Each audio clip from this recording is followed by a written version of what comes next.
রংপুরে আবু সাইদ হত্যায় জড়িত থাকার অভিযোগে বেগম রোকেয়া বিশ্ববিদ্যালয়ের ৭১ শিক্ষার্থীকে বহিষ্কার এবং তাদের বিরুদ্ধে মামলা করার সিদ্ধান্ত নিয়েছে বিশ্ববিদ্যালয় কর্তৃপক্ষ।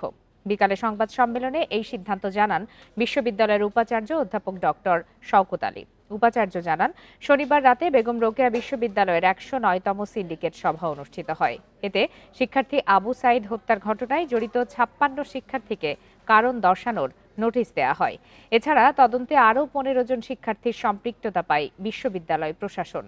তাদেরকে কারণ দর্শানোর নোটিশ দেয়া হলেও তারা কোনো সাড়া দেয়নি। কারণ দর্শানোর জবাব না পাওয়ায় সিন্ডিকেট সভায় ৭১ জনকে বহিষ্কারের সিদ্ধান্ত নেওয়া হয় বলে জানান উপাচার্য।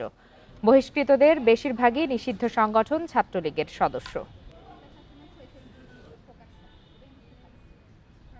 ওই সময় ছাত্রলীগের নামধারী শিক্ষার্থী ছিলেন, ছাত্রলীগের কমিটির একটা লিস্ট ছিল, তারা সবাই এই ব্যাপারে জড়িত ছিলেন।